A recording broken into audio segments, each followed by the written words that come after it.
तमाम दोस्तों बुजुर्गों मेरी तरफों अस्सलाम वालेकुम। सरकार जाता उस्ताद जाता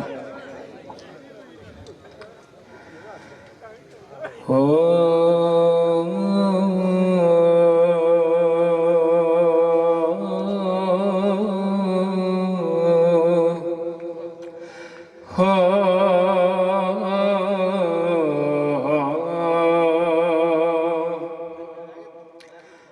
ठाकर नालों ठीकर चंगा जै विच पानी पीवन कुत्ते खतरी नालों चमयार चंगा ते जेड़ा पैरी पवाउंदा ई जुत्ते ते मुंडा नालों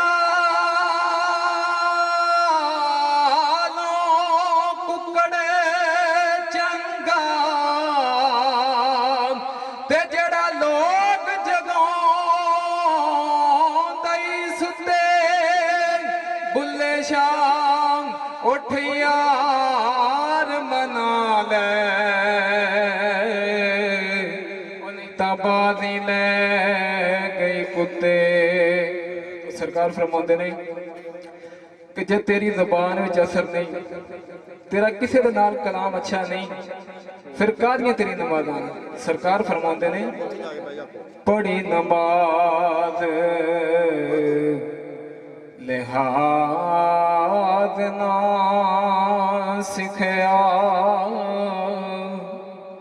ते तेरियां किस कम पढ़ियां नमाज़ां।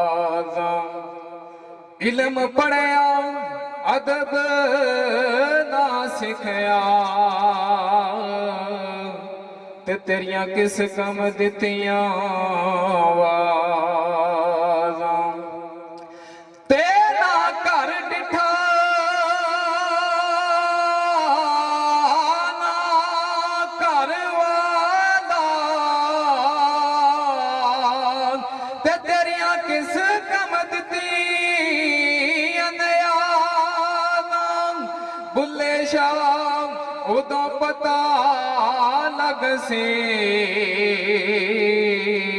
ओ जदों चिड़ी फसी हथ वाज़ां। पंजे वक्त नमाज़ां पढ़ियां ते कदे अपने आप नूं पढ़िया ही नहीं। भज भज वड़दा ऐ मंदिर मसीह ते कदे मन अपने विच वड़िया ही नहीं। ते फजरे उठे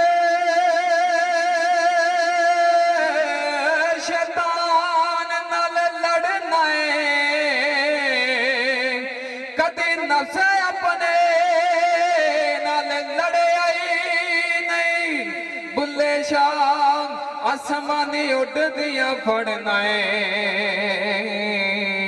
ते जेड़ा विच बैठा ओनू फड़िया ही नहीं।